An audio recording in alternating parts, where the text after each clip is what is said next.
Blog Talk Radio.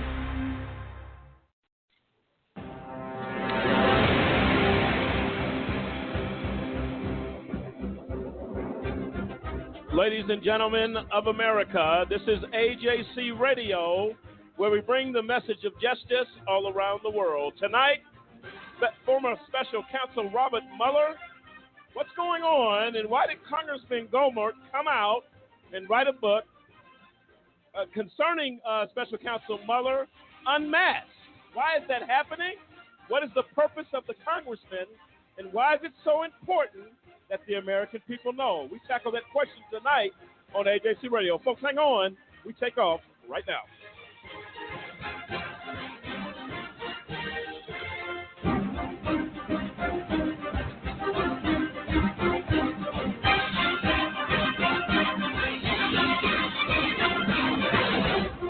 And there you have it. I'm Lamont Banks along with Kendrick Barnes, Sampson Riddle, William Williams, Dennis Merritt, Cliff Stewart, and the entire AJC Radio team tonight as we tackle a very important question and topic regarding Robert Mueller. As you may know him as former special counsel in the investigation regarding Russia and the interference of the 2016 elections. We deal with this issue tonight. Congressman Gohmert has come to some conclusions, folks, that let me be very clear. This is his position on his time on Capitol Hill and his interactions with Robert Mueller. We chime in on that as we begin to research and read the article, 48 pages long, Unmasked, Robert Mueller Unmasked, is for one reason. We see a lot of similarities in the case of the RP5. We're going to show that relation tonight, and what is it about Mr. Mueller that raises so many questions? The foundation of this story comes from Congressman Gohmert from Texas. We're going to deal with that tonight, and a very special welcome to all of our listeners out there tonight as we get into this discussion, which is critically important because we will look at a pattern of behavior by Mr. Mueller. William, your thoughts on this? Why is it critically important? Why do we need to discuss it? Why is the congressman a Republican who has made these claims against another Republican? Right. We can't necessarily say or form a conclusion that it's politically motivated because they are both from the Republican Party. This raises a lot of questions, but an interesting discussion tonight. It is, and what people need to understand is that once, these people operate and they have this underlying motive. And what's going on? What is the motive behind their agenda? This person was in charge of this, what is a $35 million investigation? What was going on behind that? What, as far as his recent involvement in the government spotlight. But here with the director of the FBI, his actions. What was he doing there? What, and Gohmert has several examples there, basically talking about his conduct. He did not want to take a hear from any of his subordinates. He wanted everything to be in lockstep with what he wanted, guiding the FBI in certain directions, using them, almost weaponizing the FBI. And we've talked about several cases. In cases, Ted Stevens, the senator from Alaska, I believe, how it was conducted, the investigation was conducted, and later on it was dismissed, and how that impacted his reelection. And of course, he was not reelected; he ended up passing away. But these things are things that were called in question, and things that we should look at. Why was the FBI directed to do these things, these acts, and there was some kind of motive behind the scenes, and there was never any kind of outcome where you saw any kind of criminal behavior or anything like that. He just, all of a sudden, the FBI acted, moved, and gave an air of suspicion behind the person that was in question, and then all of a sudden it went away. And so what he shows here is that this is his behavior. This is his direction as the FBI director, the things that he did. And so he was saying, hey, listen, these are events that took place under his watch, at his hand, at his direction. And we need to be aware of that. Well, absolutely. Samson, Yeah, just going over a lot of the stuff that was covered in Gomert's 48-page article. I mean, you see a pattern of behavior that's going on with this guy.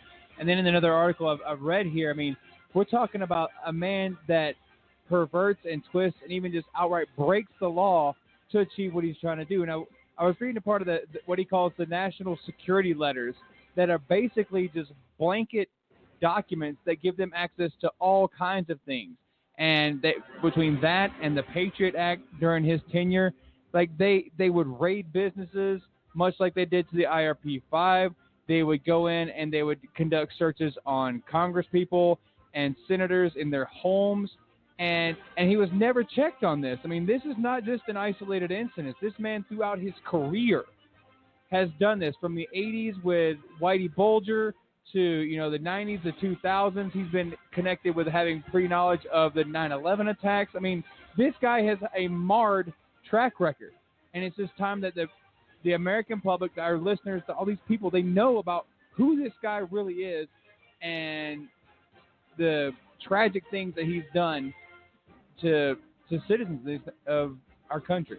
Well, it has to be dealt with, ladies and gentlemen, because when you have the most powerful agency in law enforcement, which is the FBI, there are things you have to be accountable for. Again, this foundation has been laid not by Just Cause, by Congressman Louis Gohmert from Texas. He's laid this foundation. It is our job as advocates to look into the matter, and when we see similarities, again, a pattern over the years of conduct that raises high questions, most definitely in the RP5 case. We're going to deal with that tonight. Why is it the issues so similar, speaking to the conduct or the abuse of power that Congressman Louis Gohmert speaks to? Why is it so eerily familiar as the IRP has suffered, the IRP-5 has suffered the injustice that they did? We're going to deal with that, ladies and gentlemen. Also, before we go to break and come back for our first segment of this show, we're going to be having a show. The young man, Devon Bailey, was shot down and killed in Colorado Springs last Saturday, I believe it was. 19 years old, shot in the back, 5 times directly in the back as he ran away from officers. Also, a shot in the elbow and a shot in the back of his leg, all on the back part of his body as he was walking and running away from officers. I've had an opportunity to sit down with this family today. We're going to do a show 2 weeks from tonight as we deal with the cover-up, the corruption, the hidden agenda, if you will, of the Colorado Springs Police Department to cover this killing, because that's what it is. The video has gone viral on Facebook. This man was actually walking away with his hands up in the air. How do you get shot 5 times in the back? Why, if you thought there was an issue, a taser was not used? Because it is becoming awfully convenient to shoot down African-American folks in the streets of America. So stay tuned for that. We are going to deal with that story as we deal with all stories of injustice. Stay tuned for that. 2 weeks from tonight, that show will air here. It is our hope and belief we will have some of the family members of Devon Bailey. He was soon to be a father, was not portrayed, I believe, fairly by the Colorado Springs Police Department about his supposedly criminal record, his supposedly gang affiliation. It doesn't give him an execution pass. Doesn't matter whether he was in a gang, whether he was affiliated. On the night in question, this man was doing nothing that justified 5 shots in the back, a total of 7 shots that took his life, a 19-year-old boy. Unacceptable. We will address that issue 2 weeks from tonight. This is AJC Radio. On the other side of the break, Robert Mueller unmasked. the story, the foundation laid by Congressman Louis Gohmert from Texas. We're going to deal with that on the other side of the break. This is AJC Radio.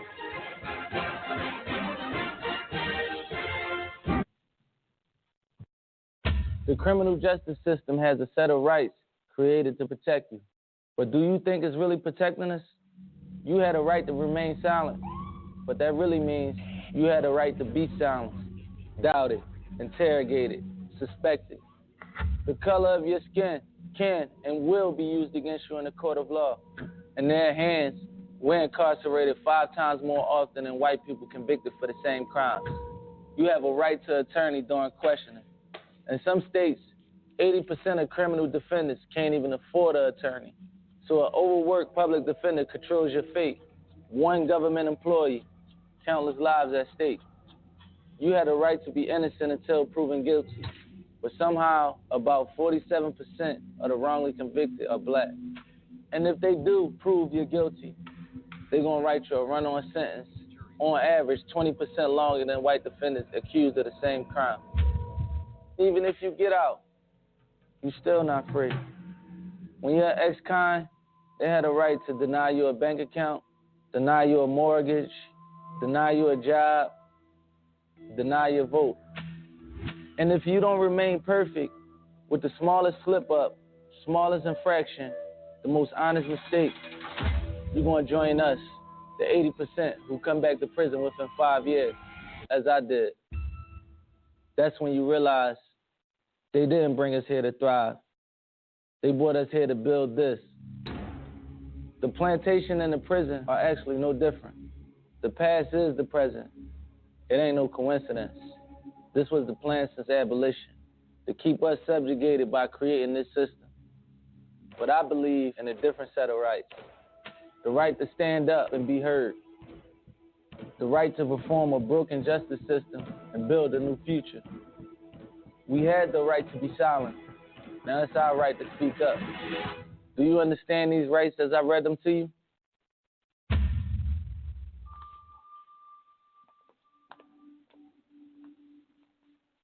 We have a big problem, and we need your help. It's happening on college campuses, at bars, at parties, even in high schools. It's happening to our sisters and our daughters, our wives and our friends. It's called sexual assault, and it has to stop. We have to stop it. So listen up. If she doesn't consent, or if she can't consent, it's rape, it's assault. It's a crime. It's wrong. If I saw it happening, I was taught you have to do something about it. If I saw it happening, I speak up. If I saw it happening, I'd never blame her. I'd help her. Because I don't want to be a part of the problem. I want to be a part of the solution. We need all of you to be part of the solution. This is about respect. It's about responsibility. It's up to all of us to put an end to sexual assault. And that starts with you. Because one is too many. Do you know anyone who's been sent to prison who's innocent? The United States is experiencing record numbers of exonerations in cases where people were wrongfully convicted of crimes they did not commit. If you believe that no one should be sent to prison for crimes they didn't commit, there is something that you can do today. By remembering a just cause with a monthly, annual, or one-time donation, you can help in the fight against wrongful convictions. Call a just cause at 855-529-4252 or visit a-justcause.com and click the donate button. A Just Cause is a 501c3. Wrongful convictions are wrong. Let's be the voice of those who can't speak from behind the wall.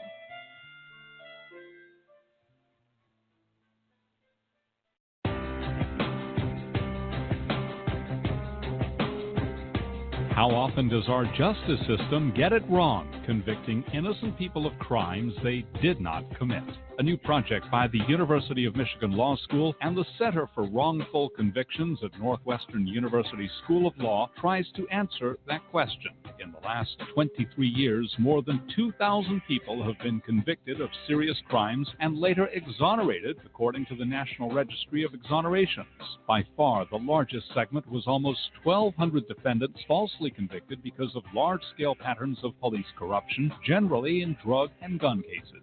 Of the remaining 873 defendants exonerated, nearly half were wrongly convicted of murder, and of that group, 101 were sentenced to death. On average, it took more than 11 years for a conviction to be set aside. Why does the justice system get it wrong? In homicides, the biggest problem is perjury and false accusation, most often by supposed eyewitnesses.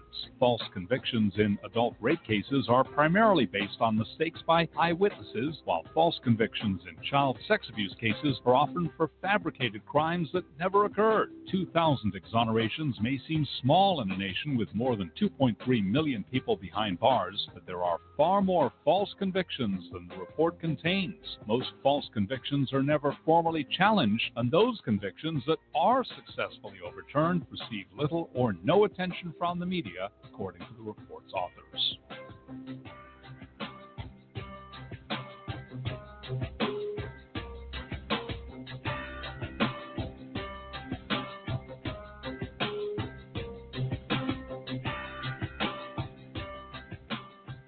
Congress shall make no law abridging the freedom of speech. Do you know what this means? Do you? It means you can voice your opinion without censorship or restraint. It means you can say nothing at all. It means you can debate, protest, question, contribute, whenever, wherever. Take it. Embrace it. Say it out loud.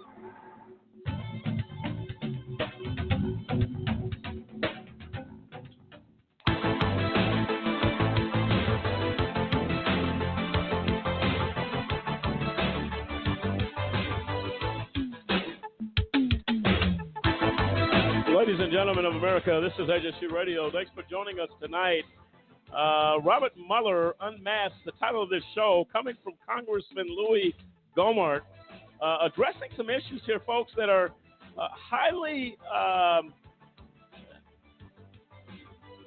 what would I say? Highly, very, very important, if you will, that we look at a comparison of Mr. Mueller based upon the writing. The 48-page report by Congressman Louis Gohmert is breaking down some things that really are very troubling.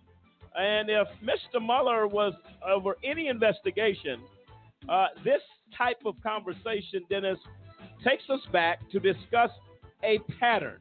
Whenever there's issues of concern, whether it's a prosecutor in a court of law, well, no matter who he is, if there's questions about conduct, you'll find in many cases, in situations and things like that, you'll find people having to go back and take a look at other cases. Because if he acted this way in one case, is that pattern present in other cases that maybe Mr. Mueller, as a director, oversaw?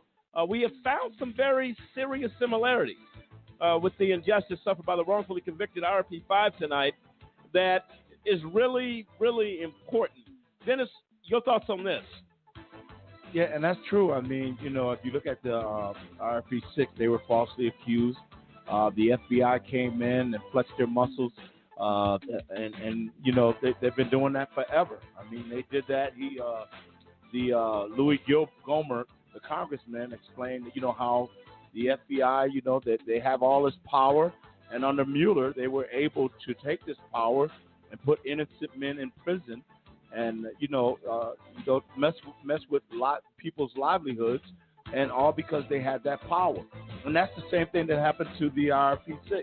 I mean, they were the RP5. They were, just treated totally wrong. The FBI abused their power, and they did anything they wanted. They accused. They pretty much blackballed these guys. I mean, and this is the same pattern that you're seeing that the congressman explains in his op-ed, that, you know, this under Mueller, the FBI was corrupt, and they're still corrupt.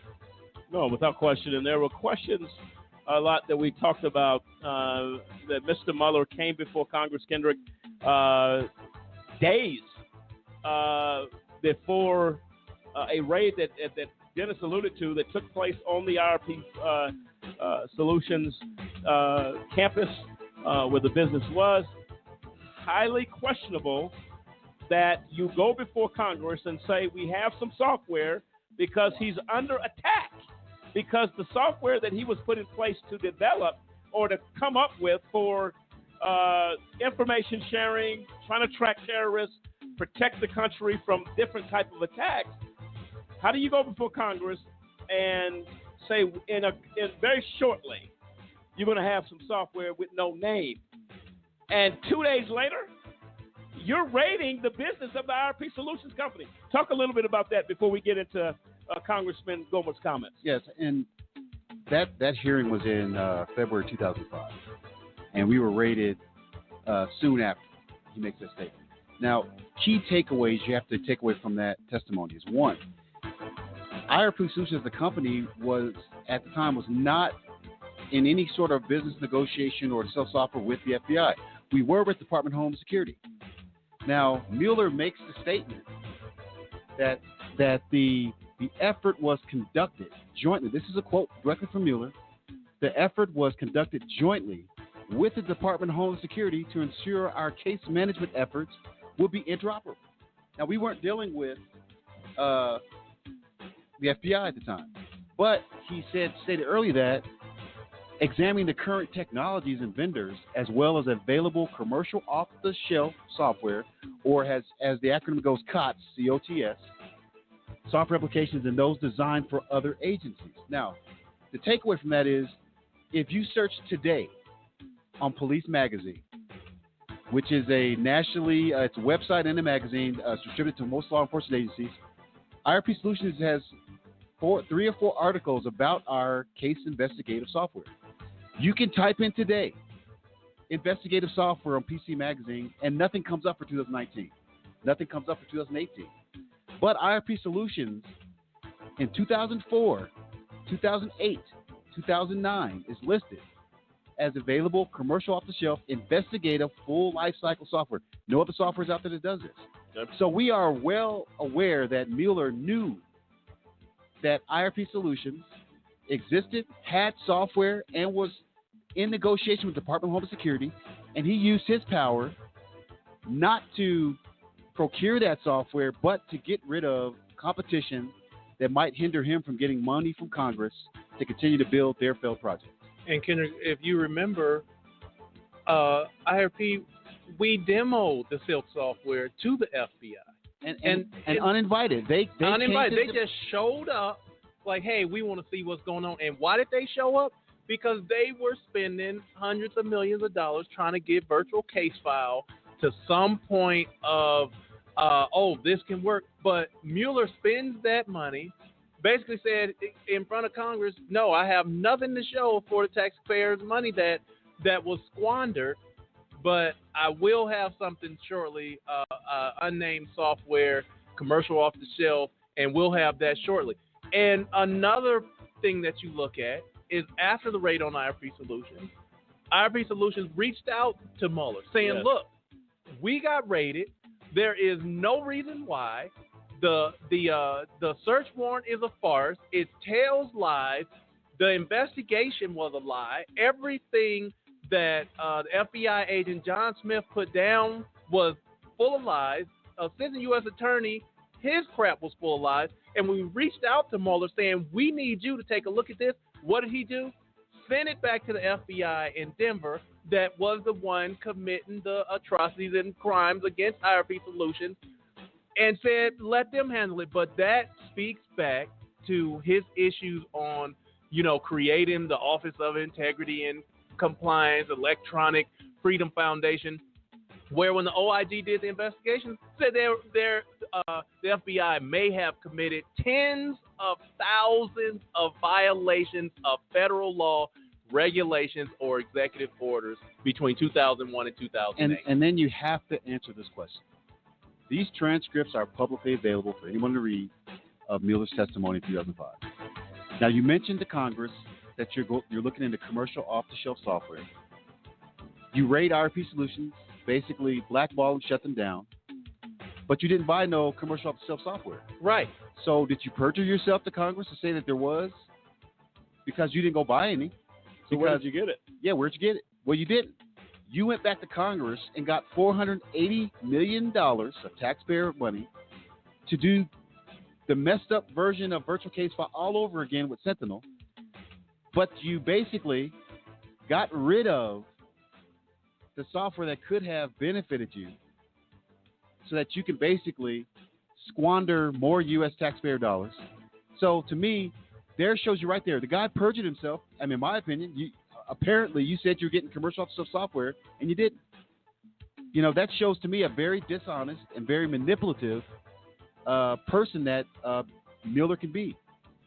But he's lauded as this trustworthy Boy Scout that, you know, he would never basically break the law. But, I mean, to me, it kind of shows contrary. Oh, no, I was just going to add, Lamont, real quick, is that when you look at after the raid of IRP Solution, and can you remember this, that they had the FICMIS, thing going on where they were looking for software and FICMIS is a federal information case management software. They had a whole thing out there saying, we need something to fill this gap for federal law enforcement. We need case management software.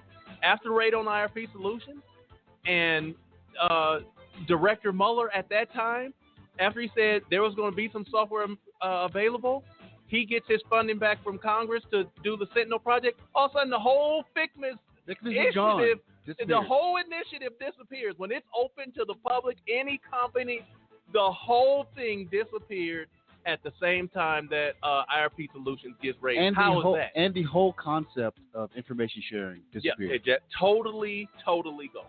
Well, on the writing by Congressman Louis Gohmert, Robert Mueller Unmasked, says Robert Mueller has a long and sordid history of illicitly targeting innocent people that is a stain upon the legacy of the American system. He lacks the judgment and credibility to lead the prosecution of anyone. I do not make these statements lightly, Congressman Gohmert says. He says he targets the innocent. We know in the similarity of that statement, the IRP-5 were innocent men who were actively working to bring a product to the United States, and a product that not only really secures the homeland, protects lives of the American people, and allows law enforcement agencies to track different movements of activities with possible terrorists and to communicate that. And my understanding of the software is they've never seen nothing like it. Well, if you've never seen nothing like it, would it be so strange to think that Mr. Mueller would go before Congress confident? Because my understanding was the IRP-5 went to Washington, D.C., they demoed that software, and they were blown away. Yes, and not only away, we went there on the invitation of on the industry day with the Department of Security. I mean, other agencies were coming because it was getting around of this software that the GHSC. That's how the Department of Justice saw it. We weren't really actively selling them. It was word of mouth. They came to the demos too, and were totally impressed. Never seen nothing like it. These are questions, ladies and gentlemen, that have to be answered.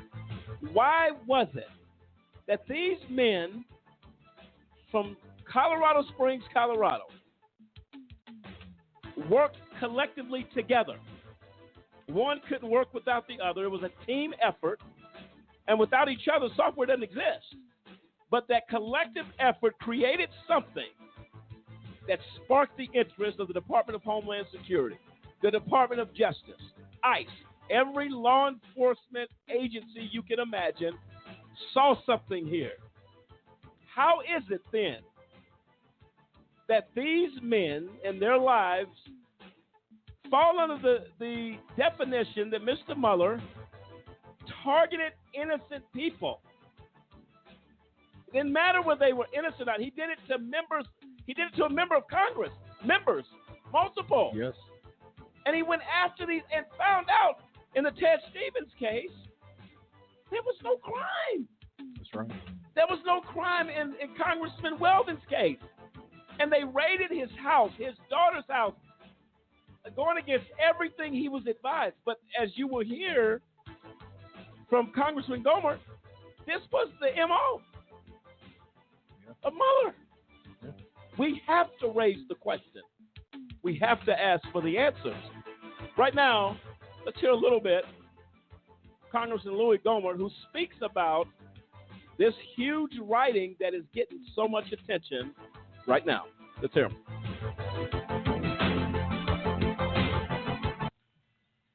Graciously joining me today is the representative from Texas's 1st District, Congressman Louis Gohmert. So great to be with you. Thank you for joining me, sir. I appreciate it. So I read a very interesting piece that you put together here, Robert Mueller Unmasked. And it occurred to me that kind of from the get-go, you had been warning about, not just about the Mueller investigation generally, but also about Robert Mueller specifically, from the time that he was appointed. So I wanted to kind of talk to you today a little bit about sort of where was that warning coming from? Why were you out ahead of it? And that is a legitimate question, since most Republicans, most all, from the beginning when he was appointed special counsel, were saying, oh, he has a good reputation. But my experience with him goes back to my days when he was FBI director and I was on the Judiciary Committee. Now, the first year he testified that I was in Congress, I gave him a pass, asked him easy questions. I knew he had served honorably, supposedly in Vietnam. That's fine, honor your service. But the more I found out, and then the more I knew and talked about the problems he had created, the more FBI agents I heard from about the problems Mueller was creating. And for one thing, most people are not aware, but he did more damage to the ability of the FBI itself than any director, probably all directors since Hoover put together. It was that damaging.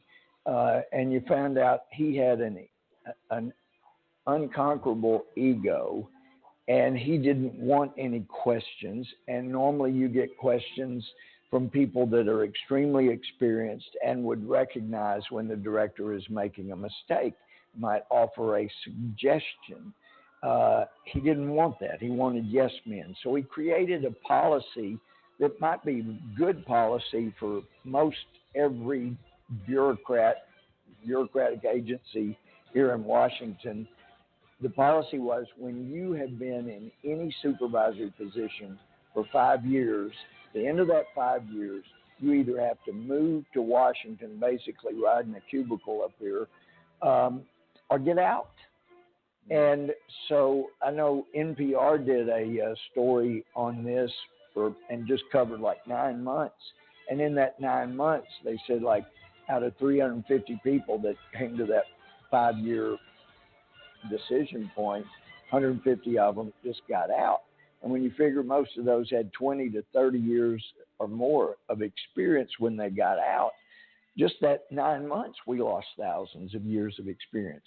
And Jerry, I can't help but think, with all of the incredible constitutional violations that we're now finding out about from the FBI, I'm sorry, I can't help but think, if Mueller had never been FBI director, or at least had never come up with that 5-year up or out policy, then there would have been solid career FBI agents that were not just yes men, that would have brought it to a head, would have stopped it, would have stopped him, would never have let these kind of constitutional abuses take place.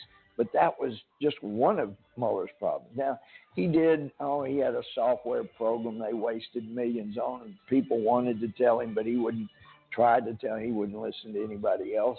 And you just look at what he did to Stephen Hatfield, the doctor that he didn't even deal with anthrax.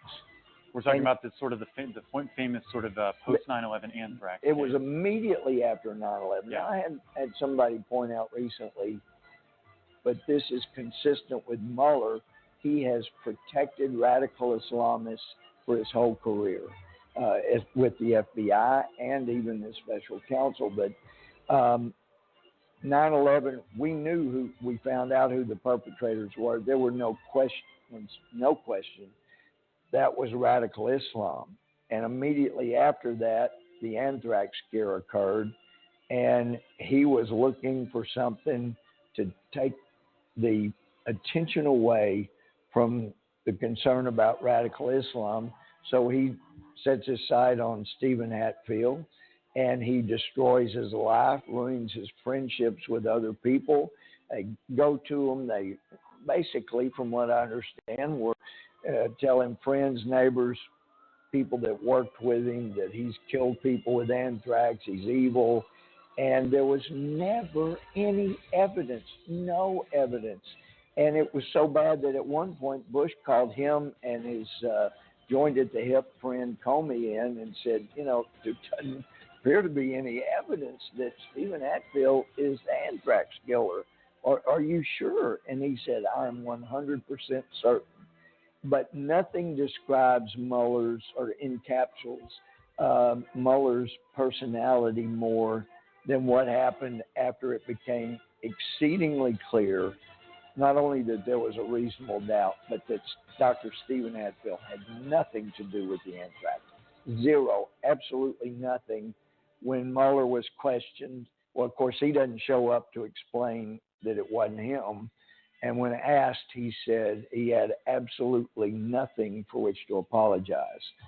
So this is kind of his thing. Of course, Dr. Hatfield was paid $6 million for Mueller's abuses in a settlement, but he had no apologies.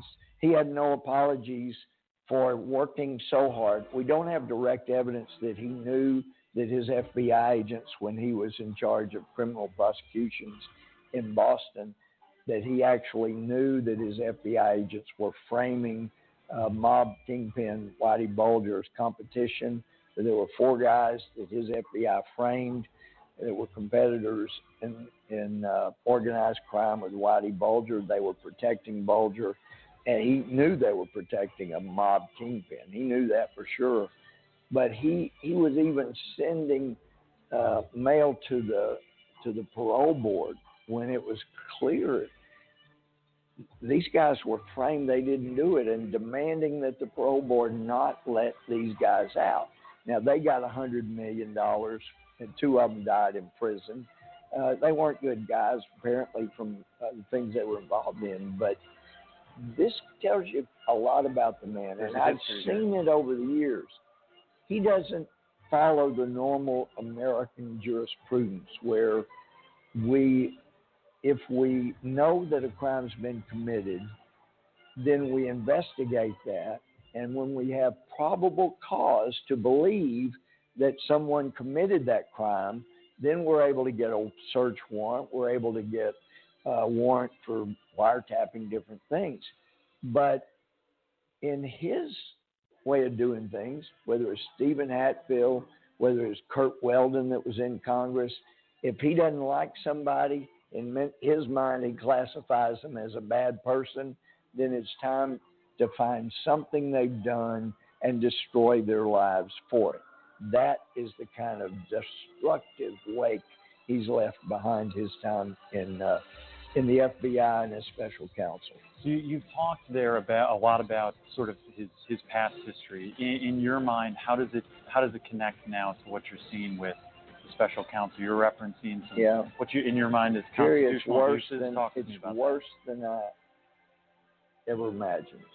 The things that are coming out now, the abuses, this stuff being set up in advance, we're finding out more and more as people have looked for a day when the investigation into the Trump campaign actually happened.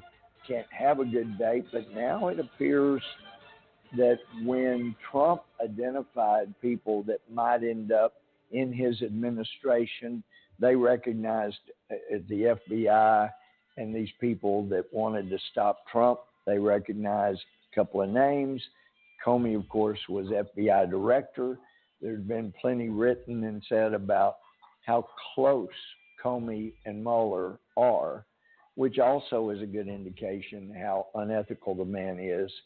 The law and the rules themselves on special counsel and the laws for a prosecutor do not allow someone who even has the appearance of impropriety or subjectiveness to act in that role.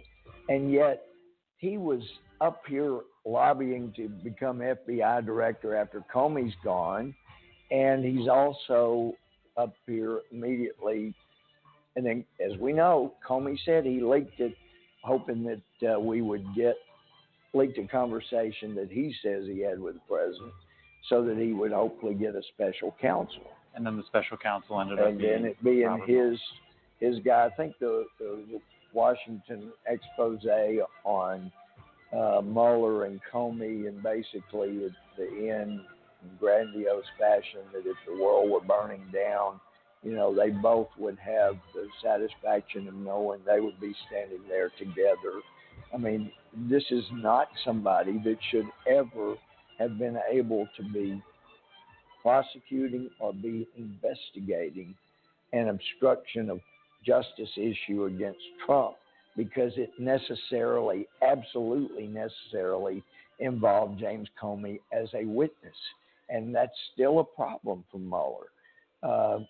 He should never have taken it. And then when we find out that he was the FBI director with direct control and interest in and following the investigation of Russia's illegal efforts to get our uranium, along with a guy named Rosenstein. And he, in that circumstance, got a guy named Weissman, Republican Trump-hating Weissman, who had destroyed lots of lives, much like Mueller. He found people or companies like a accounting firm he didn't like, had no problem destroying all 10,000 lives or so. No problem. No apologies, no regrets. He destroyed lives, ruined families.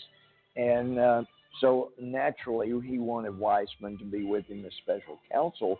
But Weissman, Mueller, Comey, to a lesser extent, but absolutely Rosenstein, they really stifled any information coming out about the illegal acts Russia was engaging in to try to get U.S. uranium. Now, for the sale of U.S. uranium, you have to have permission from the Commission on Financial Investments in the U.S., which is CFIUS, C-F-I-U-S. So CFIUS has to vote and approve, and of course Hillary Clinton was part of that. They approved the sale of U.S. uranium, that it was obvious it was ultimately going to be in Russian hands. They approved that. If Mueller and Rosenstein and Weissman allowed the information about Russian crimes to try to get our uranium to come out before CFIUS took up that vote, CFIUS, even knowing that the Clinton Foundation was going to get $145 million, hypothetically, they would still not have been able to vote to allow that sale. So Mueller, Rosenstein, Weissman, possibly Comey, should have been investigated for their role in the conspiracy to allow Russia to get our uranium. But it seems obvious that while they're continuing to investigate and dragging out, spending millions and millions of dollars in this ridiculous special counsel quest, they're also running out the statute of limitations on any crimes they may have committed in conspiring to allow the sale of U.S. uranium to ultimately get in Russian hands. So this is a mess. But going back to its genesis, first we were told, Papadopoulos may have been the start, or I guess maybe Carter Page, Papadopoulos. But now we move back far enough into early 2016, it appears the genesis was when Donald Trump gave some names of people that might be in his administration and people that are part of this cabal to take out the president illegally. They recognized some names, and then they started trying to set those people up so that in the event, the extremely unlikely event that Donald Trump got elected, it was what I guess Strzok called an insurance policy, just in case he got elected. And we've now, they've not been able to point out exactly when the genesis, when it started. They've said they have, but we keep finding it earlier and earlier starting. And it appears now they were trying to set up the Trump campaign from the beginning. This is a cabal set on a coup. So, Congressman, then in light of all of that, what sort of oversight is Congress conducting in all of this when it comes to the special counsel investigation? And what do you think that President Trump should do at this point? Well, I feel sorry for President Trump. I mean, he's gone nearly a year and a half with this thing hanging over his head and a real effort to get him thrown out of office or even put in jail. I mean, that's kind of tough to come in on.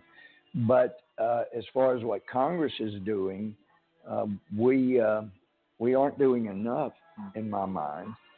But on the other hand, I know Devin Nunes is really working hard to get down to the bottom of what happened. He has really been conscientious. I've really been proud of Devin the way he stepped up. But, you know, he has run into obfuscation, lies, and unfortunately, since Sessions had recused himself, then it's really tricky for him to try to get in and force Rosenstein and Mueller to do the right thing and produce the documents and not try to hide things.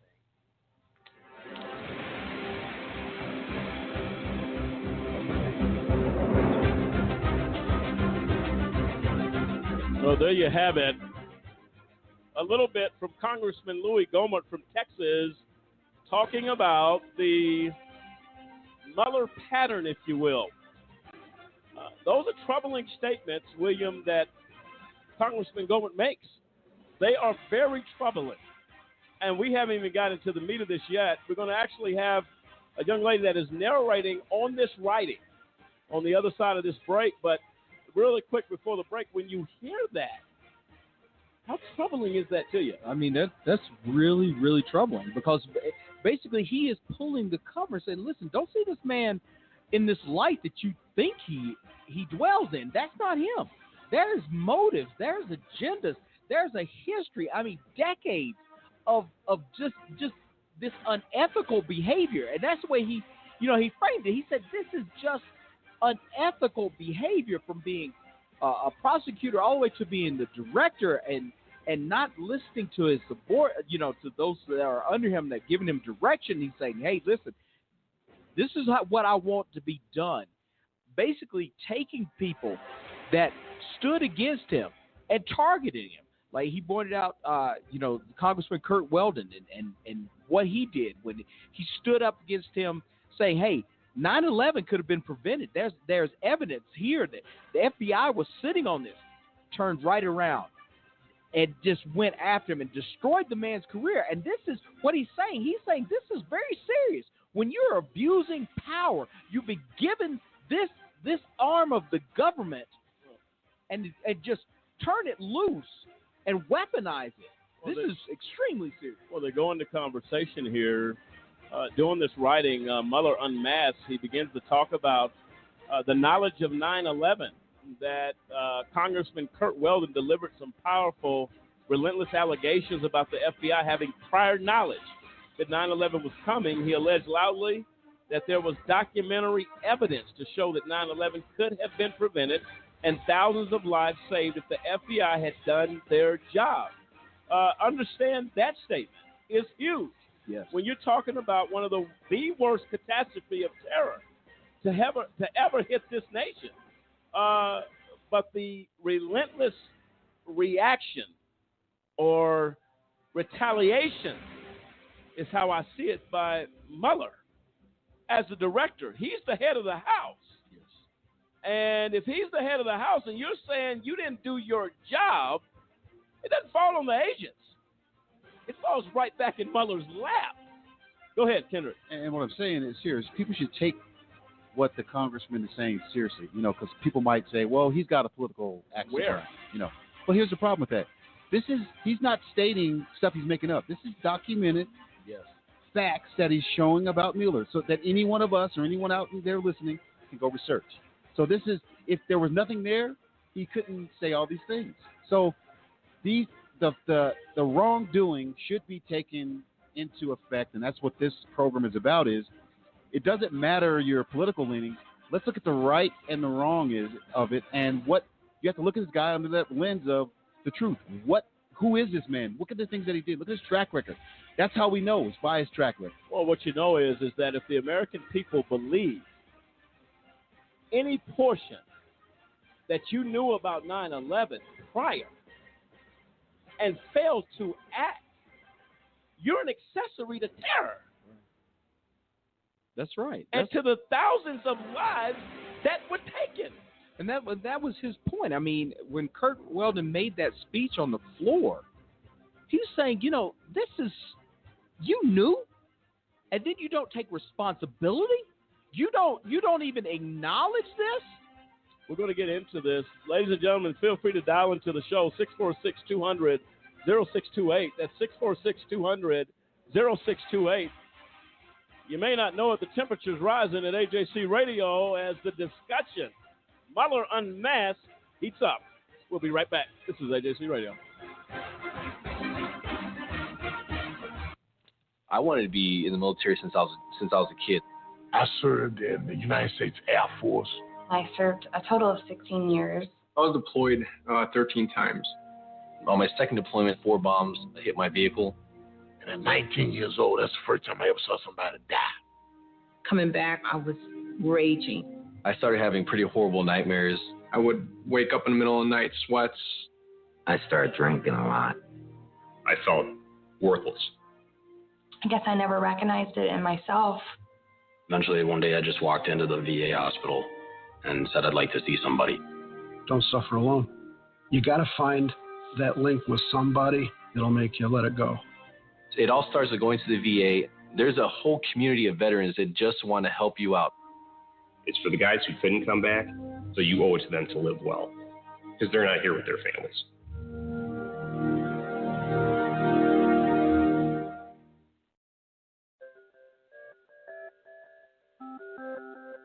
The United States houses more human beings in prisons than any other country in the world.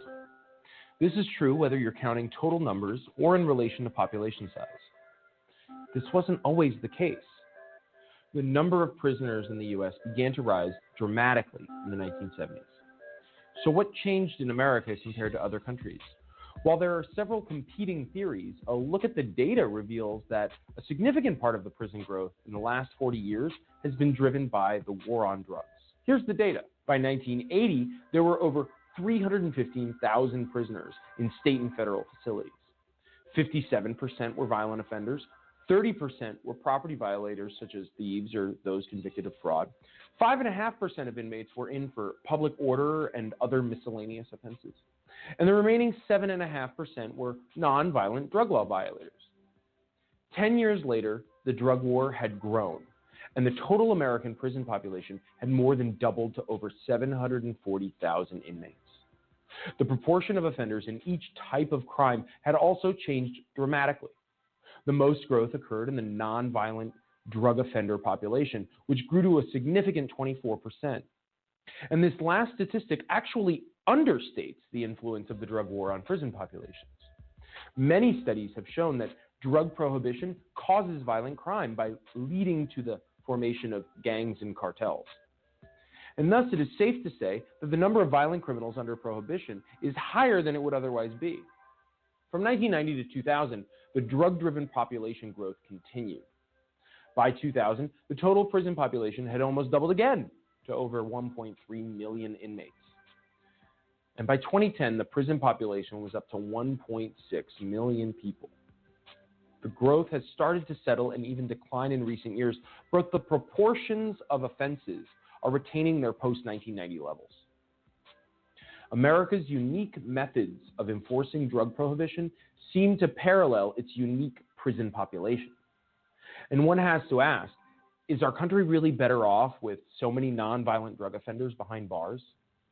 Are drug users likely to be cured from addiction by being locked up? Has locking up dealers and users lessened the demand for drugs? Certainly, the effects on overall usage could not be called a success. And yet we spend billions every year on this war and lock up hundreds of thousands.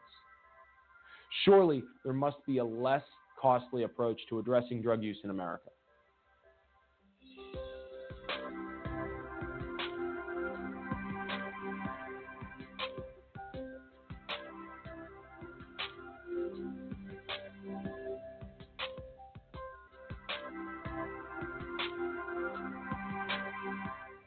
For a kid whose mom or dad is in prison, life is tough.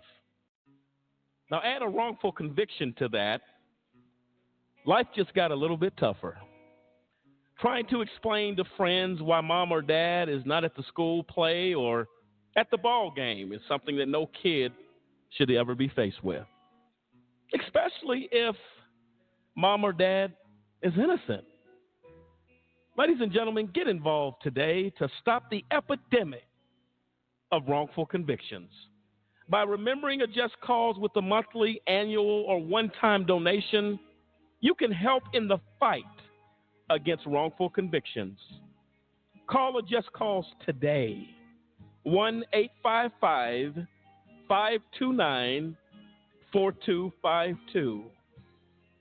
We seek justice for the children as they go to bed at night and mom's not there, dad's not in the other room to make them feel safe. Not because dad or mom did anything wrong, because justice could not be found. Join us for the children, for they truly are our future. Because I'm 16, I can't drive at night. Because I'm 16, I can't work past 10 o'clock on a school night. Because I'm 16, I can't get a cell phone contract without my parents. Because I'm 16, I can't get a flu shot without my mother's consent. At 16, I'm not old enough to watch an R-rated movie alone. Because I'm 16, I can't buy a lottery ticket. I can't vote. I can't drink. I can't smoke. I can't join the military. Because I'm 16, I can't sit on a jury, but I can be tried as an adult. I can get a lifetime criminal record. If I get arrested, my parents don't have to be notified. Because I'm 16, my mother had to sign this consent form so that I could participate in this video. But I can go to an adult prison. But I can go to Rikers Island. But I can be sent to Attica. My name is Michael Corriero. I was a judge for 28 years in the criminal courts of the state of New York. New York is one of only 2 states in the entire nation that automatically tries children as young as 16 as adults. We need to change that. Last week, my father sent me to my room. Next week, a judge could sentence me to an adult prison. We need to judge children as children.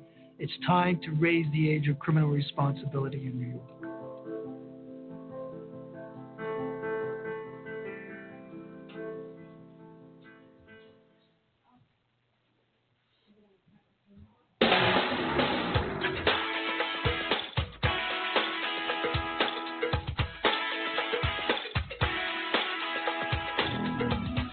Welcome back, ladies and gentlemen, to AJC Radio, where tonight we deal with Robert Mueller Unmasked, writing by Congressman Louis Gohmert from Texas, shining some light on some things, folks, that I'll be honest with you are very, very serious issues of pattern, of abuse, of things you don't expect from the director of the FBI, the largest law enforcement agency in the United States, along with the Department of Justice. These are things you do not expect to see. As we've been having discussions, Kendrick, we were talking briefly on the break. We're going to get back to Robert Mueller Unmasked. So we were talking about let me go to Sampson first, Kendrick. I'll come right back to you. Sampson, we were talking about some of the tactics used to carry out the agenda of former Special Counsel Mueller. Explain a little bit about that. Yeah, so what I was reading here in Congressman Gohmert's paper here, he said that he wasn't surprised about when Mueller started selecting his assistants for the special counsel's office. He said they all had reputations of being bullies, for indicting people who weren't guilty of charges, forcing people towards bankruptcy, and even going after the people's family members just so that they would agree and plead guilty. Now, looking back on the IRP-5 case, like that is almost verbatim of what happened to these men. Like they were railroaded, they were bullied. Lawana Banks was not only threatened but imprisoned for 6 months because she wouldn't roll and do whatever they wanted them to do. She stood her ground, and I mean, so it's like it's the exact same, playbook. We're seeing it here over and over and over again. And here it is, Congressman Gohmert. He's like he was not even surprised. He's not even surprised this guy rallied up these, as he put it, the Kafka-esque prosecutors. These guys that are just Gestapo tactics of trying to bully people just to push their agenda.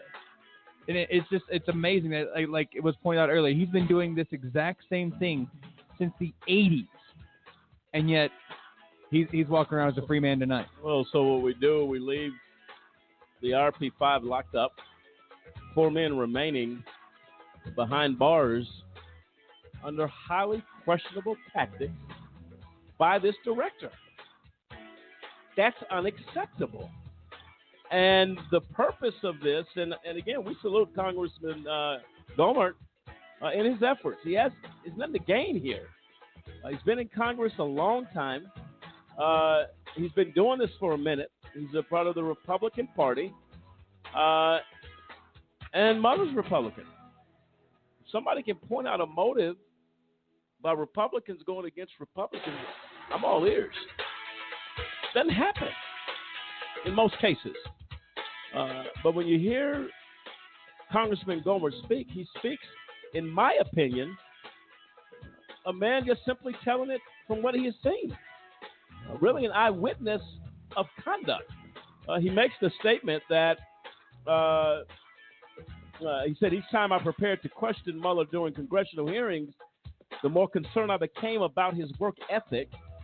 Then as I went back to begin compiling all that information in order to recount personal interactions with Mueller, the more clearly the big picture began to come into focus. At one point, I had to make the decision to stop adding to this or it would turn into a far too lengthy project. Listen to those words. This is what Congressman Gohmert said. He said when he first started going to hearings to hear and to question Mueller, he said he was kind of, he didn't start out aggressive. He was like, okay, let's listen. But he began to see things and to compile things and say, look, there's something wrong here. Then you bring in the IRP-5. You go all the way back to Ted Stevens. You go back to Kurt Weldon, Congressman Kurt Weldon, and Ted Stevens, Senator Stevens. All of these things, even knowing the outcome with Stevens would be what it would be. And even when he was questioned about going into a member of Congress's home and how against protocol that was without alerting the congressional leadership to say, look, they're going to get into this unmasked. Let's just go ahead and go to the clip. She's going to begin to explain a little bit about this writing by Congressman Gohmert. Let's see what she has to say. What does former Attorney General Eric Holder say? Sounds like much the same thing I just said. Holder's, and this is a quote from Holder, I've known Bob Mueller for 20, 30 years. My guess is he's just trying to make the case as good as he possibly can. Holder does know him. He has seen Mueller at work when Holder was obstructing justice and acting in contempt of Congress. He knows Mueller's FBI framed innocent people and had no remorse in doing so. Let's look at what we know. In his early years as FBI director, most Republican members of Congress gave Mueller a pass in oversight hearings, allowing him to avoid tough questions. After all, we were continually told Bush appointed him. I gave him easy questions the first time I questioned him in 2005 out of deference to his Vietnam service. Yet the longer I was in Congress, the more conspicuous the problems became. As I have said before of another Vietnam veteran, just because someone deserves our respect for service or our sympathy for things that happened to them in the military, that does not give them the right to harm our country later. As glaring problems came to light, I toughened up my questions in the oversight hearings. But first, let's cover a little of Mueller's history. Mueller's minions helped mobster Whitey Bulger eliminate mob competitors. The Boston Globe noted Robert Mueller's connections with the Whitey Bulger case in an article entitled One Lingering Question for FBI Director Robert Mueller. The Globe said this, and I really like the way he put those down there. If you get the PDF, you can click on that link and it will take you to the article, okay? Mike Albano, former parole board member who was threatened by 2 FBI agents for considering parole for the men imprisoned for a crime they did not commit, was appalled that later that same year, Mueller was appointed FBI director because it was Mueller, first as an assistant U.S. attorney, then as the acting U.S. attorney in Boston, who wrote letters to the Parole and Pardons Board throughout the 1980s opposing clemency for the 4 men framed by FBI lies.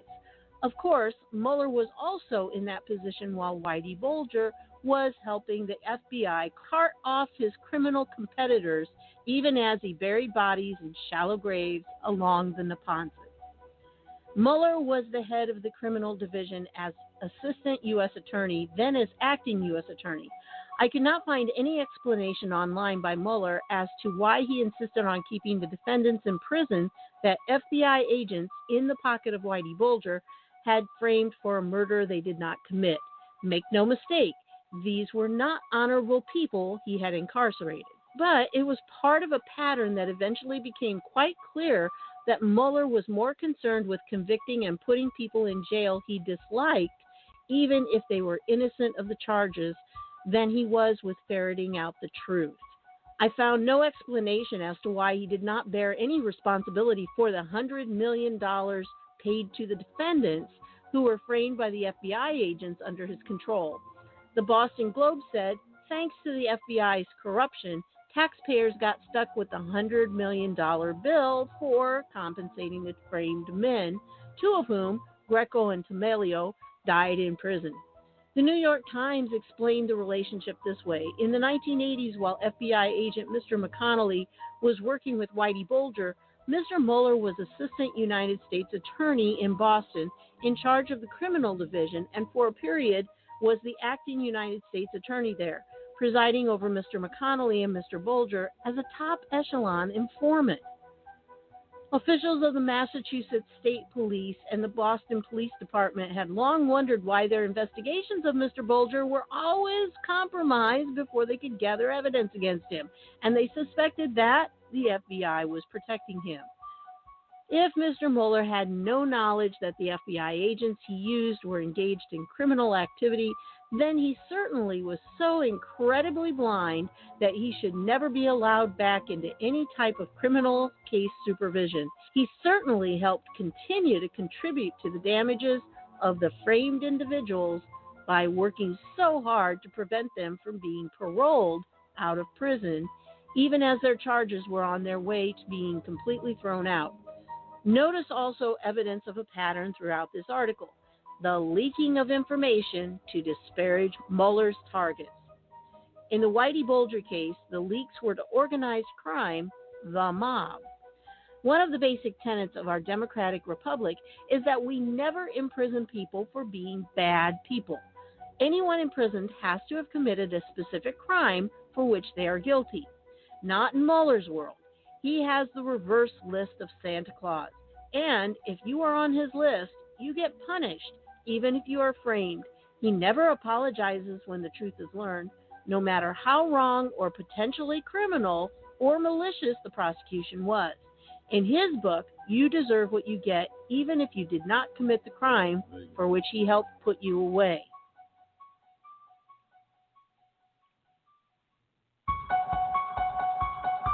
Well, there you have it. The last statement speaks volumes. How is it that you deserve whatever you get, even if you didn't commit the crime? Can somebody explain that statement to me? There's no explanation for that.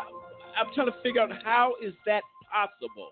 You deserve what you get, even if you're innocent. But this is the director of the FBI that has the power to lock people up, indict people at any given time. Does he have a belief system to say, regardless, whether you did it or not, you deserve what you get? That is the most outrageous statement in the criminal justice world that anybody could let come out their mouth. It just sounds like the power went to his head, in my opinion. I mean, that's the office of FBI Director is a very powerful position. You have the right to, at any moment, investigate anything and anyone. And so I guess it got to the point where, hey, I'm the police. You can't stop me. And if I say you're guilty or you did a crime, you did it. And my word stands, it's law. That's it. I mean, really, that statement when it says he has the reverse list of Santa Claus, and if you are on his list, you get punished even if you are framed. I mean, that's amazing. It's a hit list. That's really what it's saying. It is a hit list. You are going to be taken down. If you come on his radar, he's going to take you down. And it's amazing to think. I mean, listening to that clip, it's talking about paying off these men $100 million. 2 of them ended up dying in prison. And says that the people of the United States got stuck with that bill. You know, and I mean, this is just one case, one example of how he exercised his power and dominion using these FBI agents to help frame. And this is amazing. This is amazing. And again, this is not happenstance. This is not a hypothetical. Well, this took place. Well, these are acts of premeditation. Yes. Again, this is his house. And the best analogy you can give it, the man of his house, whether it's a woman or a man that's head of that house, they're going to guard and protect their house. You heard the Under Armour commercial. I believe the Under Armour commercial says, protect this house. But at what cost do you protect the house of the FBI? Where is the integrity of right and wrong? How is it that former FBI Director Mueller receives a detailed letter from the IRP Solutions organization? Kendrick, is this correct? A detailed letter explaining to Mueller, look, these are the facts. This is what happened. We need you to look at this, Mr. Mueller. And he sent the letter back. I believe he sent it to the lower court. I believe it went back to the lower court. Why would you do that?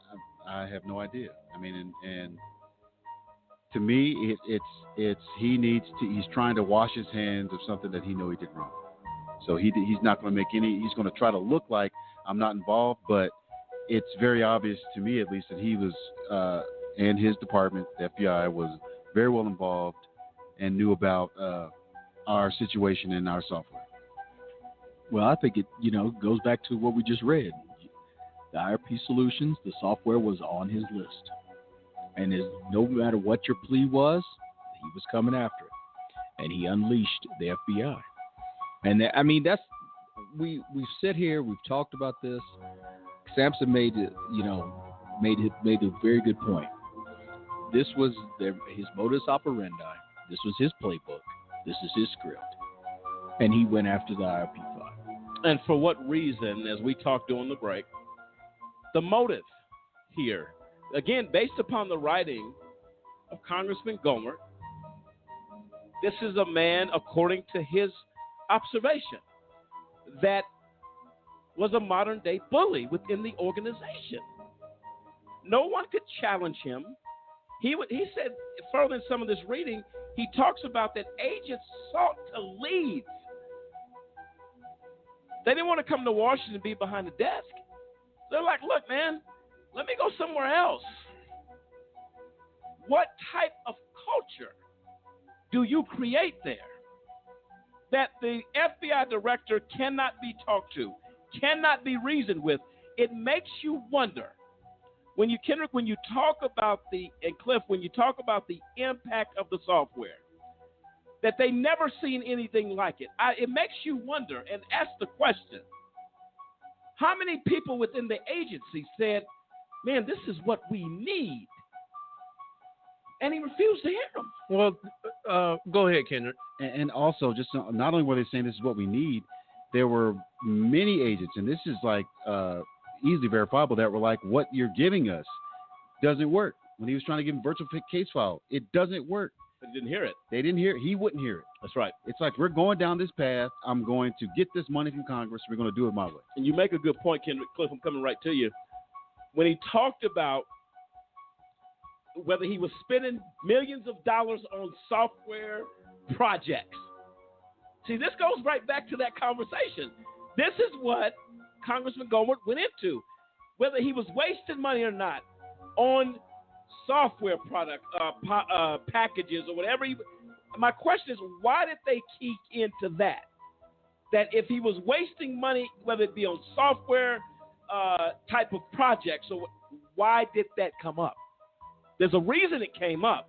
The reason it came up, because it's clear, as you said, Kendrick, he would not deter from that road, that path.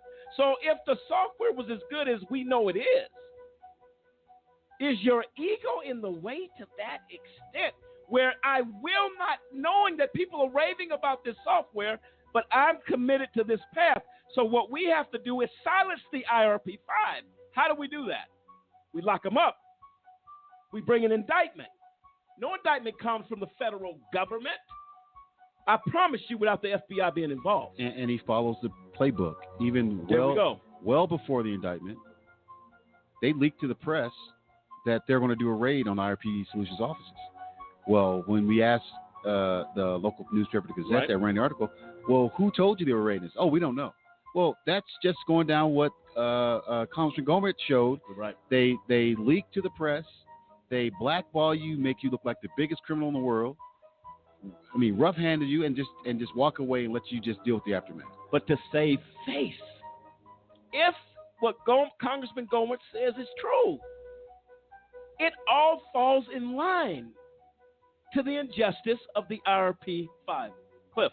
Yeah, and I was going to just make the point that when Mueller was vetting these softwares and when he was spending $100 million on virtual case file, and when he got 400 and something million for the Sentinel project, if you do a search on Jack Israel, former CIO of the FBI, he lays out the waste, the abuse, the fraud, and everything that went on in the FBI at the time that the Sentinel project was being made, that everybody knew this project is going to do nothing. This is not going to work. He said that if that system had been implemented, it would have made the FBI less secure than it was without a system. So there was holes all through it. Mueller knew it. He knew it was going to go nowhere. He knew that the money was going to be wasted. But yet, what does he do? He puts the raid to the FBI, to IRP Solutions, and then when he gets informed about it, going back to the letter that was presented to him, saying we have evidence that we committed no fraud. All we did was try to create a product like any other company. You spend money, you may take out loans, you go into debt to basically develop, market, and sell a product. That is the definition of being in business. How is that a crime? And when that was brought to Director Mueller's attention, what does he do but send it back down to the lower FBI office in Denver, Colorado, that he already knew what was going on there, but it speaks to his culture that he built, that we go after you if you committed no crime. If we want to put you in prison, we use all the power and the resources of the FBI to do that, whether you committed a crime or not. Well, he just said it. whether you're guilty or not. Whether you're guilty or not. You deserve what's coming to you. This is absolutely insane. But it is crystal clear. This is AJC Radio. Robert Mueller unmasked. Hang in there, folks. We're not done yet. This is AJC Radio. We'll be right back.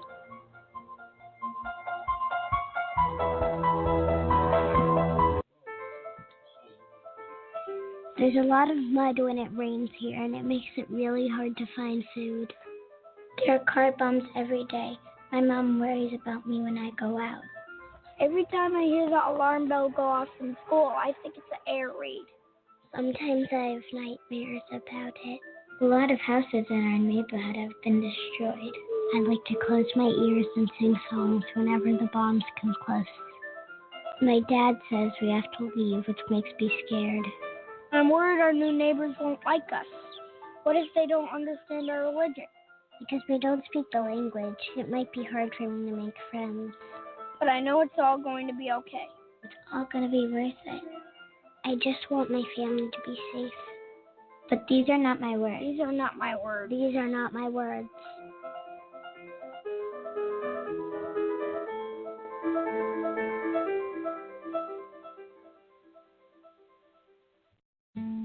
Let's just be honest. When we look across the street to the Supreme Court and we see equal justice under law, when you have drug laws so severely, disparately enforced against some groups, let's take African Americans, for example, there's no difference between black and white marijuana usage or marijuana sales, in fact. But blacks are about 3.7 times more likely to be arrested for it.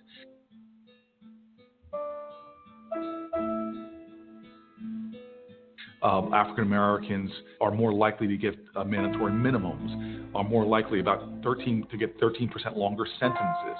And it's created these jagged disparities in incarceration. In my state, blacks are about 13-14% of the population. They make up over 60% of the prison population. And remember, the overwhelming majority of people we arrest in America are nonviolent offenders. Now you've got this disparity in the arrest, but that creates disparities that painfully fall all along the system. When you get arrested for possession with intent to sell, do it in inner city, now you're within a school zone. So now you have faced an even higher mandatory minimum. Now you're 19 years old with a felony conviction, possession, intent to sell in a school zone. Forget even all that. If you just have a felony conviction for possession, what do you face now? Thousands of collateral consequences that will dog you for the rest of your life. You can't get a Pell Grant. You can't get business licenses. You can't get a job. You're hungry, can't get food stamps. You need some place to live, you can't even get public housing. And what that does is created within our country concentrated areas where you have massive levels of men being incarcerated. You create a caste system in which people feel like there's no way out. And we're not doing anything as a society like we know we could do, because there's tons of pilot programs that show if you help people when they are coming back from a nonviolent offense, that their recidivism rates go dramatically down. If you don't help them, what happens is, left with limited options, many people make a decision to go back into that world of narcotics sales. What's more dangerous to society? Someone smoking marijuana in the privacy of their own home, or somebody going 30 miles over the speed limit, racing down a road in a community? What is more dangerous to society? But yet that teenager who makes a mistake for doing things the last 3 presidents admitted to doing, now they have a felony conviction because it's more likely they're going to get caught. And for the rest of their life, they're 29, 39, 49, 59, they're still paying for a mistake they made as a teenager. Now, that's not the kind of society that I believe in, nor is it fiscally responsible, nor it's undermining their productivity, undermining their ability to take care of their family. This is so wrong that those conversations that I'm having with conservatives as well as Democrats are resonating. And so when you have people like Rand Paul standing up and talking about racial disparities in incarceration, this convergence and understanding of fiscal conservatives, of Christian conservatives, of libertarians, shows me that this is a time of great hope for our country. And so I'm not going to question people's motives. This is one of those issues like the civil rights movement in the 1960s, where it should pull all Americans together to say enough is enough.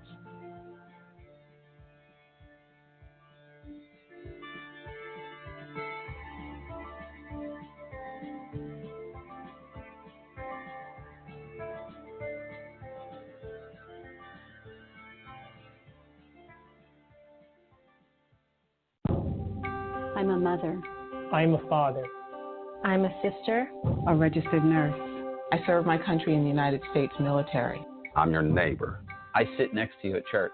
And my child was arrested, held in custody, questioned without my knowledge, exposed to violence, witnessed to rape, placed in solitary confinement, unable to call or see me, shackled to a wall, beaten, sentenced as an adult at age 17, sentenced as an adult at age 16, sentenced as an adult at age 15.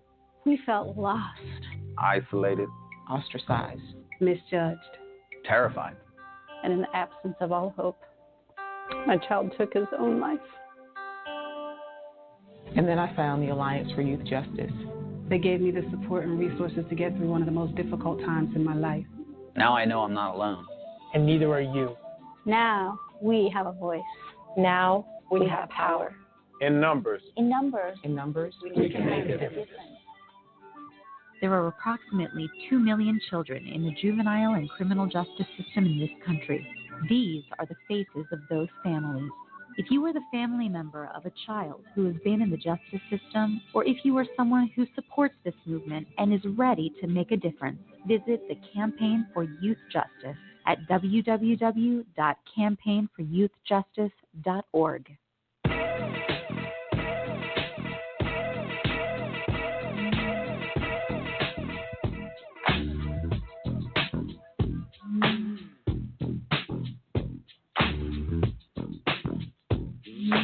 Welcome back, ladies and gentlemen, to AJC Radio. And tonight we have been dealing with Congressman Louis Gohmert's writing, Robert Mueller Unmasked, by again, Congressman Louis Gohmert, putting some information down tonight. Conversation, very interesting. I'm sure we are not done with this conversation, but Dennis, so far we've uncovered quite a few things. Your thoughts on this program thus far, on the conduct of former FBI Director Mueller? Yeah, it's amazing. It makes you really look at the FBI and its leadership and say to yourself, "Wow, if this guy could allow this type of stuff to take place in the FBI during while he's in charge, he's ruthless. He's almost like a you can actually say he's like he's out there just doing things on his own." And when you go after people, and not only go after that person, but you go after their family, and you do anything in your might to put them in prison or to bring them to nothing, he's almost like a gangster. I mean, but he has the office. He uses the FBI as the office to go after people, innocent people, and ruin their lives. And that's what he did to the IRP-5. I mean, it's a shame. Yeah. I mean, look, folks, I don't know if you've ever had a loved one locked up. The greater evil of the criminal justice system is to lock up the innocent. And what's very horrible, they used to use the term, someone's a shrewd business person. They'll do anything to reach their agenda or their plan or whatever. When you talk about this case, but not only this case, my heart goes out to the family of Senator Stevens and what he had to endure through this. To Kurt Weldon, Congressman Kurt Weldon, his daughter. I mean, there's just no limit.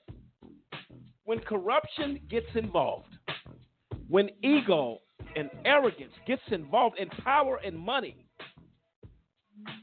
gets involved, there are huge numbers of casualties.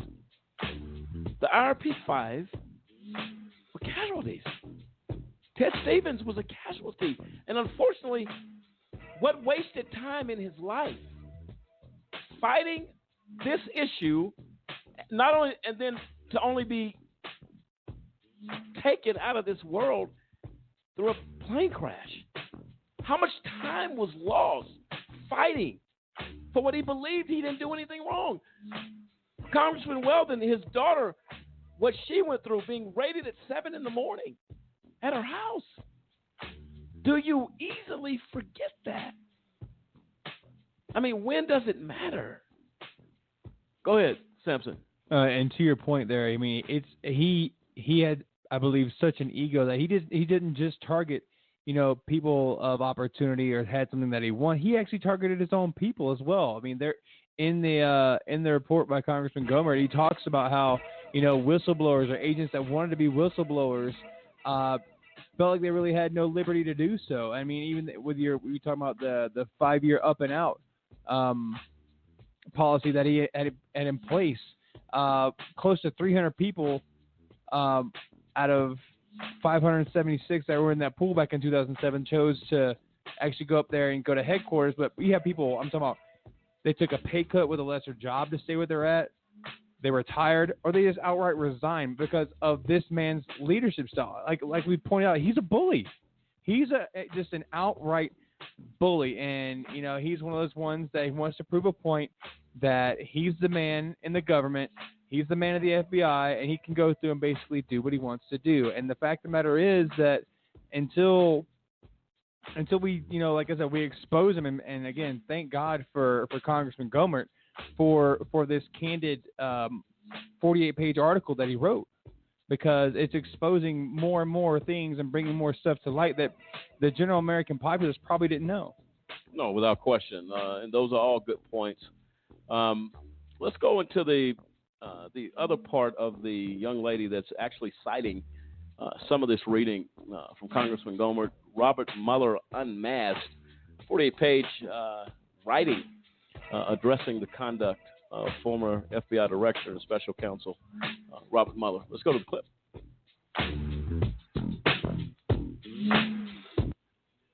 Congressman Curt Weldon defeated by Mueller's FBI. During my first term in Congress, 2005 to 2006, Congressman Curt Weldon delivered some powerful and relentless allegations about the FBI having prior knowledge that 9/11 was coming. He alleged loudly and vociferously that there was documentary evidence to show that 9/11 could have been prevented and thousands of lives saved if the FBI had done their job. My recollection is that he may have even accused them of intentionally turning their heads. He held up documents at times while making these claims in speeches on the floor of the House of Representatives. I was surprised that FBI Director Mueller seemed to take those allegations without the major response that appeared to be appropriate, at least to me. It seemed he should either admit the FBI made significant mistakes or refute the allegations. Little did I know Mueller's FBI was preparing a response, but it certainly was not the kind of response that I would have expected if an honorable man had been running that once hallowed institution. And there's Curt Weldon, which we're going to talk about in a minute. You can read 2 of Congressman Weldon's speeches on the House floor that are linked below. After reading the excerpts I have provided, you may get a window into the mind of the FBI director or someone under Mueller's control at the FBI. The FBI literally destroyed Congressman Weldon's public service life, which foreclosed his ability to use a national platform to expose what he believed were major problems in the FBI fostered under the Clinton administration. Here is but one such excerpt of a speech wherein he spoke of the failure of the FBI leadership, then under the direction of the Clinton administration as it ultimately came within Mueller's control right before 9/11. They failed to even accept from the military any information on the very terrorists who would later go on to commit the atrocities of 9/11, much less act on it. They gleaned this information through development of a surveillance technology in a project called Able Danger. Okay, and I'm going to play this for you. I found the clip, so here it goes. Mr. Speaker, back in 1999, when I was chair of the Defense Research Subcommittee, the Army was doing cutting-edge work on a new type of technology to allow us to understand and predict emerging transnational terrorist threats. That technology was being done at several locations, but was being led by our Special Forces Command. The work that they were doing was unprecedented. And because of what I saw there, I supported the development of a national capability of a collaborative center that the CIA would just not accept. In fact, on November the 4th of 1999, 2 years before 9/11, in a meeting in my office with the Deputy Secretary of Defense, the Deputy Director of the CIA, Deputy Director of the FBI, we presented a 9-page proposal to create a national collaborative center. When we finished the brief, the CIA said we didn't need that capability. And so before 9/11, we didn't have it. When President Bush came in after a year of research, he announced the formation of the Terrorism Threat Integration Center, exactly what I had proposed in '99. Today it is known as the NCTC, the National Counterterrorism Center. But Mr. Speaker, what troubles me is not the fact that we didn't take those steps. What troubles me is that I now have learned in the last 4 months that one of the tasks that was being done in 1999 and 2000 was a top secret program organized at the request of the chairman of the Joint Chiefs of Staff, carried out by the general in charge of our Special Forces Command. A very elite unit focusing on information regarding Al-Qaeda. It was a military planning effort to allow us to identify the key cells of Al-Qaeda around the world and to give the military the capability to plan actions against those cells so they could not attack us as they did in 1993 at the Trade Center, at the Khobar Towers, with the USS Cole attack and the African embassy bombings. What I did not know, Mr. Speaker, up until June of this year, was that that secret program called Able Danger actually identified the Brooklyn cell of Al-Qaeda in January and February of 2000, over 1 year before 9/11 ever happened. In addition, I learned that not only did we identify the Brooklyn cell of Al-Qaeda, but we identified Muhammad Atta as one of the members of that Brooklyn cell, along with 3 other terrorists who committed the leadership of the 9/11 attack. I've also learned, Mr. Speaker, that in September of 2000, again over 1 year before 9/11, that Able Danger team attempted on 3 separate occasions to provide information to the FBI about the Brooklyn cell of Al-Qaeda. On 3 separate occasions, they were denied by lawyers in the previous administration to transfer that information. Mr. Speaker, this past Sunday, on Meet the Press, Louis Freeh, FBI Director at the time, was interviewed by Tim Russert. The first question to Louis Freeh was in regard to the FBI's ability to ferret out the terrorists. Louis Freeh's response, which can be obtained by anyone in this country as a part of the official record, was, well, Tim, we're now finding out that a top secret program of the military called Able Danger actually identified the Brooklyn cell of Al-Qaeda and Muhammad Atta over a year before 9/11. And what Louis Freeh said, Mr. Speaker, is that that kind of actionable data could have allowed us to prevent the hijackings that occurred on September the 11th. So now we know, Mr. Speaker, that military intelligence officers working in a program authorized by the Chairman of the Joint Chiefs of Staff, the General in charge of Special Forces Command, identified Muhammad Atta and 3 terrorists a year before 9/11, tried to transfer that information to the FBI, were denied, and the FBI director has now said publicly, if he'd have had that information, the FBI could have used it to perhaps prevent the hijackings that struck the World Trade Center, the Pentagon, and the plane that landed in Pennsylvania, and perhaps saved 3,000 lives and changed the course of world history.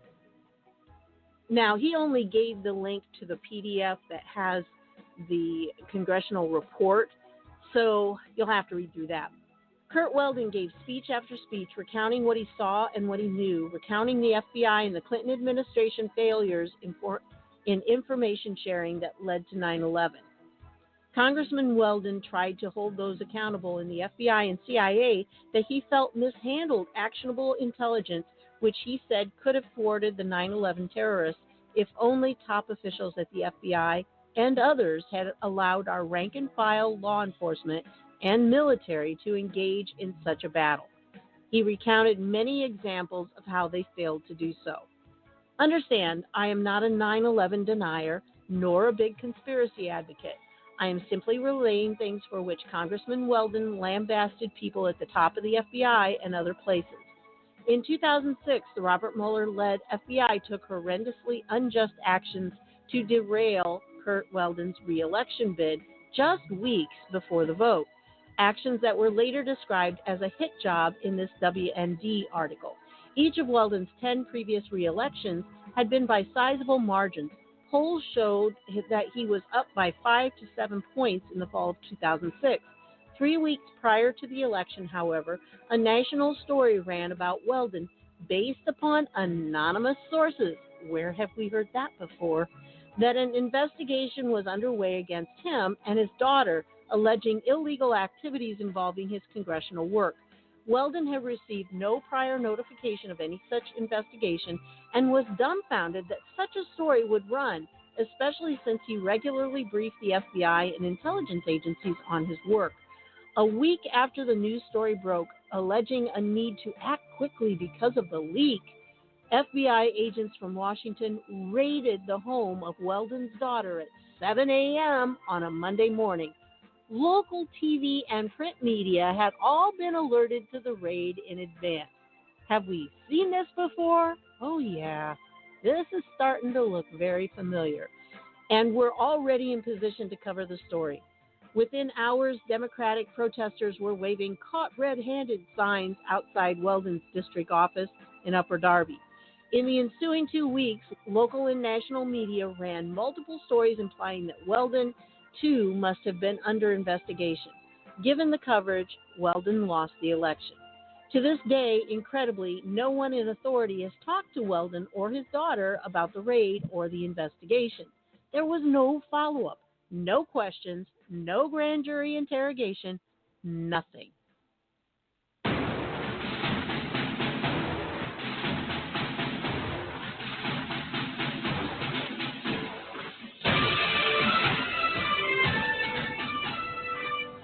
Well, there you have it, folks.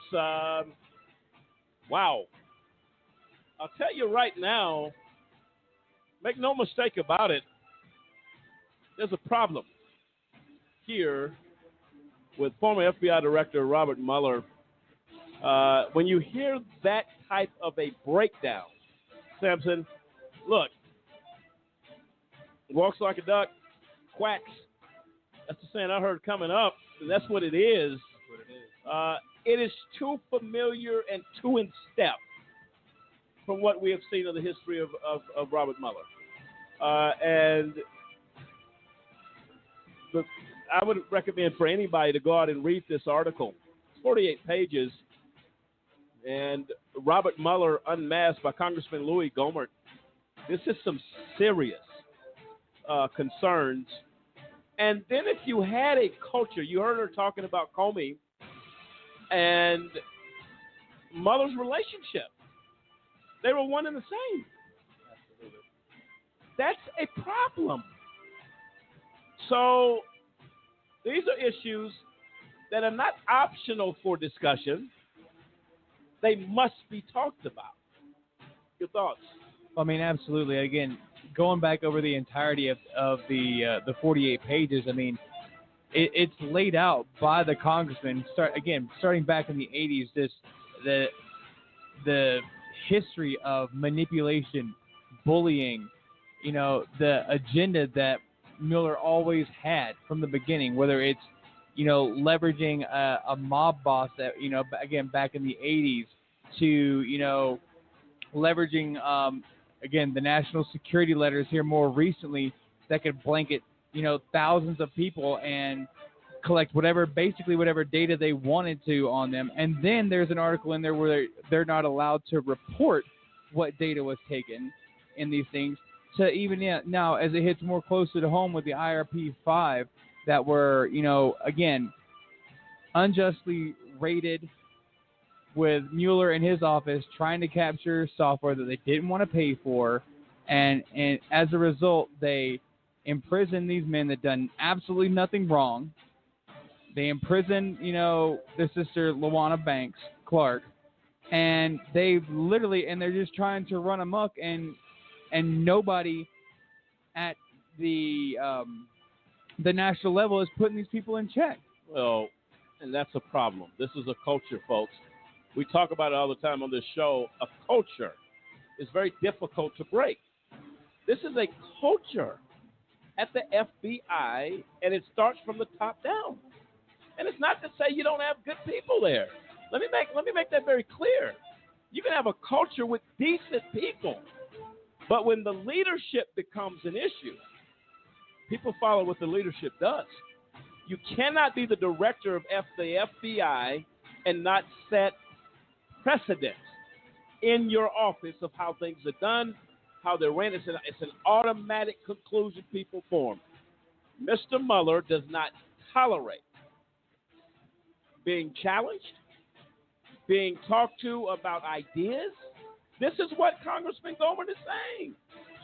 And as a result of that, there are people in this writing, folks, that took their life, committed suicide as a result of Mueller coming after them. This is what's in the writing. Why is that? Someone must be accountable for that. And go ahead. No, it's so true because really, if you all that we've talked about, this man does not care about human life. He doesn't care about the outcome of your life. In these two cases, if you look at Kurt Weldon, the instance says, so 1 year after the raid, the local FBI office called Weldon's daughter to have her come and get her property that had been removed from the house the day that was raided. That was it. The raid ruined the career of Weldon and his daughter.